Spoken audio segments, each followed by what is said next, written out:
അസ്സലാമു അലൈക്കും വറഹ്മത്തുള്ളാഹി വബറകാതുഹു. സുബ്ഹാനല്ലാഹ്. നമ്മളെ കുഞ്ഞാബീന് ദുബായിൽ പോയിട്ട് പണി ശരിയായിട്ടില്ല എന്നാണ് തോന്നുന്നത്. ഓൻ ഹൗസ് ഡ്രൈവറെ വിസക്ക് പോയി. അവിടെ ഹൗസ് ഡ്രൈവറെ ശരിക്കും ഇവിടുത്തെ വണ്ടി പോലെ അല്ലല്ലോ അവിടുത്തെ വണ്ടി. അവിടേക്കെന്ന് പറഞ്ഞാൽ ഇവിടുത്തെ ഈ 800 ഈ ചെറിയ വണ്ടിമൊക്കെ പോയി കാണ്ട് ബ്രേക്ക് ഔട്ട് ചെയ്യാണ്ട് അവിടെ ചെന്നുകാണ്ട് ബ്രേക്ക് ഔട്ട് ചെയ്യാൽ പ്രശ്നമാണല്ലോ. അവിടെ എൻ്റെ അടുത്ത് നല്ല വണ്ടി കൊടുത്തുകാണ്ട് മറ്റൊരപ്പുറത്ത് കയറി ഇപ്പം വണ്ടി ബ്രേക്ക് ഇട്ട് നോക്കുമ്പോൾ പോലെ ചായ ക്ലാസ് ആടിയിട്ടുണ്ടാവുകയെ. അപ്പോൾ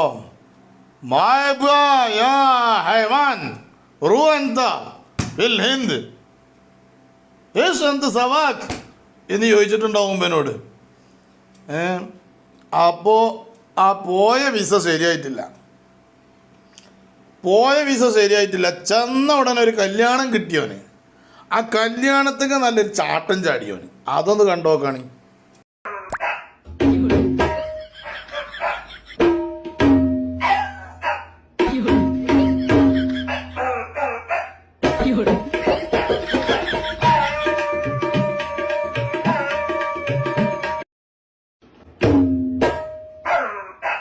അത് ഉഷാറായിക്കണേ. കുഞ്ഞമ്മ അല്ലേ അത്? കുഞ്ഞമ്മീൻ്റെ കോലമുണ്ട്.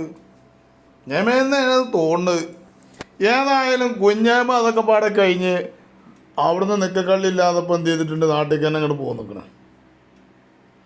പോയ വിസ ശരിയാകാതെ നാട്ടിലേക്ക് എത്തിയിട്ടുണ്ട്. ഇവിടെ വന്നു കാണ്ട് ഇന്നലെ വായക്കാട് വന്നിട്ട് പേരോട് ഉസ്താദിനെ തിന്നാണ്.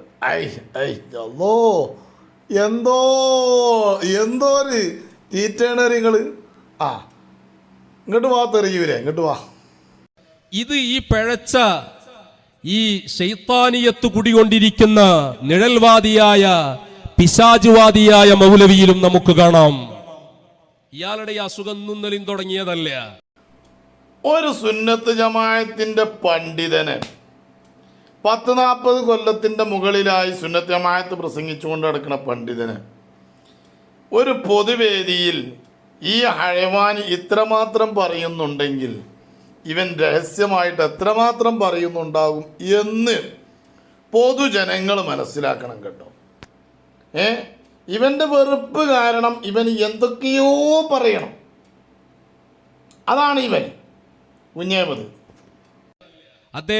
അദ്ദേഹത്തിന്റെ പേരിന്റെ പുറകിൽ ഇപ്പൊ ഒരു ബിരുദം കാണുന്നുണ്ടല്ലോ. ആ ബിരുദപ്പം ഞമ്മക്കുണ്ടായി. എന്തപ്പോ നമ്മൾ ചെയ്യാനെന്നുള്ള ആ ബിരുദം മർക്കസിന് തിരിച്ചുകൊണ്ടേ കൊടുത്തളാ. സക്കാഫി പട്ടം പിൻവലിച്ചിരിക്കുന്നു എന്ന് പറഞ്ഞളാ. എനിക്കത് വേണ്ട, ഞാൻ സക്കാഫി അല്ല എന്നാണ് വിളിച്ചു പറഞ്ഞളാ. എന്താപ്പം ചെയ്യാനൊന്നുമില്ലല്ലോ. ഇപ്പം തുടങ്ങിയിരിക്കണല്ലോ അയാളുടെ പേരിൻ്റെ ബാക്കിലൊരു ബിരുദം എന്നാണല്ലേ. അത് അന്നെ പ്രസവിക്കണം, എന്നെ പള്ളിയിലുണ്ടാകണതിൻ്റെ മുന്നേ ആ ബിരുദം കിട്ടിയിട്ടുണ്ട്. മനസ്സിലായി എനിക്ക്? എന്താ നമ്മൾ ചെയ്യുക? അയാളിപ്പോ അങ്ങനത്തെ ഒരു കുരുത്തം കെട്ട രൂപത്തിലേക്ക് പോയി എന്ന് കരുതിയിട്ട് കുരുത്തം കെട്ട രൂപത്തിലേക്ക് പോയിക്കണത് കുഞ്ഞാമ എജ്ജാണ്. കോമാടൻ അദ്ദുവിൻ്റെ ഒപ്പം നടന്നുകാണ്ട് പരിശുദ്ധ ദീനിനെ പരിഹസിച്ചുകൊണ്ട് നടക്കുന്ന ഇജ്ജാണ്. ഇജു എൻ്റെ കൂട്ടരുമാണ്. എല്ലാവരും അങ്ങനെ നമ്മൾക്ക് തള്ളാൻ കഴിയൂലല്ലോ. അദ്ദേഹം ആ ബിരുദം നേടുന്നതിന് മുൻപ്, മർക്കസിൽ നിന്ന് സഖാഫിയാകുന്നതിന്റെ മുൻപ്, അഥവാ കുഞ്ഞൈമീനെയും നൗഷാദിനെയും പമ്പേശിനെയും കോമാടനെയും പ്രസവിക്കുന്നതിൻ്റെ മുമ്പ്, ഇവരൊക്കെ ജനിക്കുന്നതിൻ്റെ മുമ്പ്, കല്യാണം കഴിഞ്ഞ ഉടനെ എന്നൊക്കെ പറയാം അല്ലേ. കർണാടകയിലെ കുടുകിൽ പോയി അദ്ദേഹം മഹാനായ ശൈഖുൽ മശായിഖ് റഈസുൽ മഹ്ബൂബീൻ സുൽത്താനുൽ ഔലിയാ ഖുത്ബുൽ ആലം ശൈഖുനാ മടവൂർ. ഈ പറയുന്നത് കേട്ട മടവൂരിൻ്റെ എന്താണ് പറയുക, മടവൂരിൻ്റെ ഉള്ളിൽ കുത്തിരിക്കാണ് പെരുന്നിരുന്നു. ഓൻ ഒരു ദിവസമെങ്കിലും ഒരു മടവൂരിൻ്റെ പേരിൽ ഒരു ഫാത്തിയെങ്കിലും ഓതലുണ്ടോ? ഒരു ദിവസം ഒരു ഫാത്തിയെങ്കിലും ഓതാൻ നോക്ക്, എന്നിട്ട് പറയാം. ഖദ്ദസല്ലാഹു സിർറഹുൽ അസീസ്.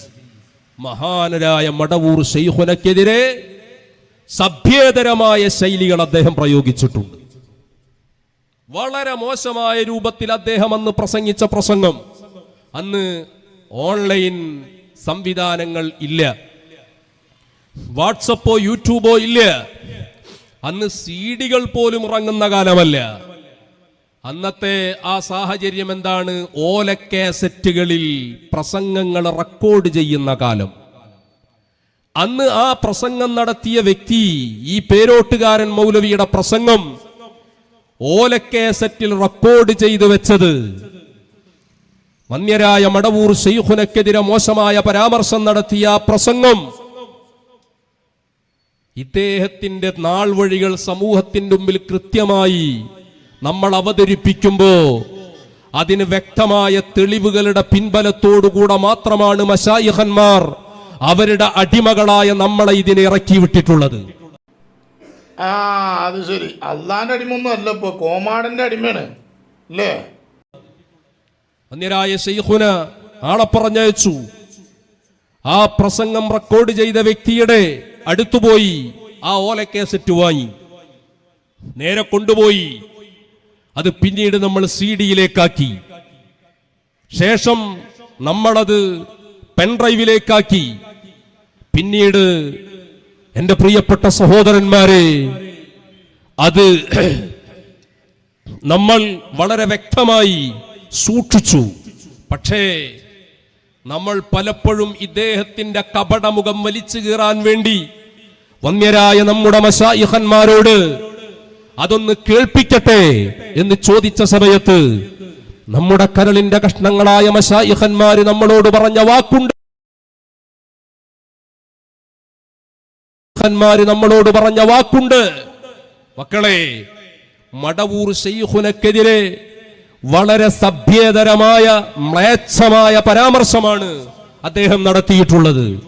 ആ പരാമർശം അദ്ദേഹത്തിന്റെ കപടമുഖം സമൂഹത്തിന്റെ മുമ്പിൽ വ്യക്തമാക്കാനാണെങ്കിൽ പോലും അതെങ്ങനെയാണ് നമ്മുടെ ശൈഖുനയെ കുറിച്ച്, മടവൂർ ശൈഖുനയെ കുറിച്ചുള്ള പരാമർശം, അദ്ദേഹത്തിന്റെ നാക്കിൽ നിന്ന് നിർഗളിച്ച ആ വൃത്തികെട്ട വാക്കുകൾ എങ്ങനെ നമ്മൾ ആളുകളെ കേൾപ്പിക്കും? അത് മടവൂർ ശൈഖുനയോട് നമ്മൾ ചെയ്യുന്ന അദബകേടല്ലേ? ധൈര്യം ഉണ്ടെങ്കിൽ പേരോട് ഉസ്താദ് പറഞ്ഞത് അങ്ങനത്തെ ഉണ്ടെങ്കിൽ വിടടാ. ഇത് ധൈര്യം ഉണ്ടെങ്കിൽ വിടേ.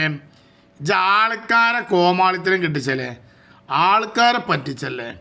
പേരോട് അങ്ങനെ പറഞ്ഞു, പേരോട് ഇങ്ങനെ പറഞ്ഞു. ആൾക്കാർക്കൊക്കെ തിരിഞ്ചങ്ങായി. ജനങ്ങളൊക്കെ ഇപ്പോൾ കുറേ നേരം വെളുത്ത്, പണ്ടത്തെ മാതിരിയൊന്നുമല്ല ഇപ്പോൾ. ജനങ്ങൾക്കൊക്കെ ഇപ്പോൾ നല്ല നേരം വെളുത്തു. ഇജൻ്റെ ഈ കള്ള ഷെയ്ഖന്മാരും മനുഷ്യന്മാരും നല്ലൊരു ഷെയ്ഖിൻ്റെ ഒപ്പം പോകാൻ തീരുമാനിക്കുകയാണെച്ചാലും കൂടി ഇപ്പോൾ പോകണില്ല. ഈ കള്ളന്മാരിറങ്ങിയതുകൊണ്ട്, ഈ കള്ള ഷെയ്ഖന്മാരിറങ്ങിയതുകൊണ്ട് ഇപ്പോൾ ആളുകൾ അതിനൊന്നും മെനക്കെടണമെന്നല്ല. ഇങ്ങനത്തെ ഈ അലവലാദിയാൾ ഇറങ്ങിയാണ്ട് വലിയ പുതപ്പ് ഇട്ടിട്ട് ഇങ്ങനെ ഇറങ്ങിയാണ്ട് അവിടെയും ഇവിടെയും മേപ്പെട്ട് നോക്കിയിട്ട് ഇങ്ങോട്ട് കുത്തിരിക്ക് നിന്നിട്ട് കണ്ണിട്ട് താത്തുക. അല്ലെങ്കിൽ എൻ്റെ കാട്ടുകള്ളനാണിപ്പോൾ പിന്നെ പേരോട് ഉസ്താദ് പ്രസംഗിച്ച പ്രസംഗത്തിൻ്റെ അത് എടുത്തുകൊണ്ടിരാൻ വേണ്ടി പറഞ്ഞയച്ചു പറഞ്ഞു. എന്നിട്ടത് കേട്ടു അല്ലേ? അപ്പം നിങ്ങൾ കേട്ടു പറഞ്ഞു. അപ്പം നിങ്ങൾ കേൾക്കുമ്പോൾ മടവൂർ ശൈഖുനാനെ പറ്റിയിട്ട് മോശമായ വിഷയം പറഞ്ഞ് നിങ്ങൾ കേട്ടു പറഞ്ഞാൽ എത്രമാത്രമായിപ്പോൾ അത്? എന്നാൽ ധൈര്യം ഉണ്ടെങ്കിൽ അത് പുറത്ത് വിട്. പേരോട് ഉസ്താദ് അങ്ങനെ പറഞ്ഞൊരു വിഷയം ഉണ്ടെങ്കിൽ പുറത്ത് വിട്. ഇത് തൊള്ളായിട്ട് ഇങ്ങനെ കാച്ചിയാൽ പോരാ. എനിക്ക് ധൈര്യം ഉണ്ടെങ്കിൽ പുറത്ത് വിട്. ഇജേ എന്നാൽ എനക്കൊരു വർത്തമാനം കേൾക്കണം. പേരോട് ഉസ്താദിൻ്റെ പിന്നെ അയലോക്കത്ത് തണലിൽ പോയി നിൽക്കാനും കൂടി ഇജ്ജായിട്ടില്ല. തണലിൽ പോയി നിൽക്കാനും കൂടി ഇൻഡോനായിട്ടില്ല. മനസ്സിലായിക്കോ? നിങ്ങൾ ആലോചിക്കണം അദ്ദേഹം അന്ന് സംസാരിച്ച വൃത്തികെട്ട വാക്കുകൾ. ഇപ്പൊ ഞാൻ പറഞ്ഞത് എന്താണോ ഇബ്നു തൈമിയക്ക് സംഭവിച്ചത് അത് തന്നെ ആയിക്കോട്ടെ. എന്നാ ഇബ്നു തൈമിയക്ക് എന്താ സംഭവിച്ചത് അതെന്ന് പറഞ്ഞാച്ച് അല്ലൊക്കെ പറയാൻ വയ്ക്കും. എനിക്ക് ഇബ്നു തൈമിയക്ക് സംഭവിച്ചത് ആനക്കിങ്ങനെ കടന്ന അറളാൻ വയ്ക്കും. അത് ശരിയാ. ഈ പിശാചുവാദിയായ ശൈത്താൻ മൗലവിക്കും സംഭവിച്ചിട്ടുള്ളത്. അടിസ്ഥാനം നമ്മൾ മറക്കാൻ പാടില്ല. അടിസ്ഥാനമൊന്നും മറക്കൂലടോ. അടിസ്ഥാനം മറക്കാൻ പാടില്ല. ഇവൻ എന്തൊക്കെ പറയണേ, പറയണതിന് ഒരു കൊടുത്തല്ല, ഒരു ലക്കുല്ലകാനും ഇല്ലാതെ സംസാരിക്കുകയാണ്. ഈ സമൂഹത്തിലെ ഏറ്റവും ലക്ഷണം കെട്ട പിശാചുവാദിയായ ശൈത്താൻ പേരോട് മൗലവി. പേരോട് ഉസ്താദിനെ ഇപ്പം ബെനി പറയുന്നത് കേട്ടോ. അത് മനസ്സിലാക്കാൻ വേണ്ടിയിട്ടാണ് പറയണത്. അതിപ്പോൾ എന്താണെന്ന് വെച്ചാൽ ബുഹ്താനി ത്വരീക്കത്ത് എന്ന് പേരോട് ഉസ്താദ് പുതിയൊരു പേരിട്ടല്ലോ, കളവ് മാത്രം പറയുന്ന ത്വരീക്കത്ത് എന്നുള്ളൊരു പേരിട്ടല്ലോ. അപ്പോൾ അത് തീരെ പറ്റിയിട്ടില്ല. അതിമൊന്ന് ഇനിയിപ്പോൾ ആ ഒരു ദേഷ്യം തീർക്കുകയാണ്. ബുഹ്താനി ത്വരീക്കത്ത് എന്ന് പേരിട്ടല്ലോ, അപ്പോൾ അതൊന്ന് തീർക്കുകയാണ്. നല്ല പേരാണ്, കോമാടൻ്റെ മുരീദന്മാർക്ക് യോജിക്കുന്നൊരു പേരാണ് ബുഹ്താനി ത്വരീക്കത്ത്. ഈ അവസ്ഥയിൽ ഈ മുശാവറയിലെ ഈ ശൈത്താൻ ചക്കൻ എന്തൊക്കെയാ പറഞ്ഞുകൊണ്ടിരിക്കുന്നത്?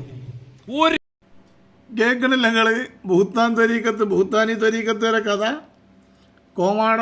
കോമാടൻ്റെ ബുഹ്താനി ത്വരീക്കത്തിൻ്റെ മുരീദായ തെറിയൂര് പറയുന്നത് കേൾക്കണില്ലേ? അടുത്ത കൂടിയും പറയട്ടെ. അനുരുസ്താന്റെ ഭാഷ പറഞ്ഞ കമിഴ്ന്ന് കിടന്ന് കാട്ടിച്ച എവിടേക്ക് വരെന്ന് വെച്ചാൽ ആലോചിച്ചോ. ഒരു ഉദാഹരണം പറയുമ്പോൾ അതിനെങ്കിലും ഒരു ചേല് വേണ്ടേ? കമീന്ന് കടന്ന് കാഷ്ടിച്ചാൽ അത് എവിടുക്കാ വരിക എന്ന് ആലോചിച്ചോ. ആരോടാ അത്? പിന്നെ പമ്പേഴ്സിൻ്റെ വാക്കാണെന്നാണ് പറഞ്ഞത്. കമീന്ന് കടന്ന് കാഷ്ടിച്ചാൽ അത് എവിടുക്കാ വരിക എന്ന് ആലോചിച്ചോ. എന്തെത്താ അപ്പം അത് ഉദാഹരണം? ഇവർക്ക് ബുഹ്താനി ത്വരീക്കത്തേർക്ക് പറ്റിയ ഉദാഹരണമാണ്. ബുഹ്താനി ത്വരീക്കത്തേർക്ക് പറ്റിയ ഉദാഹരണം.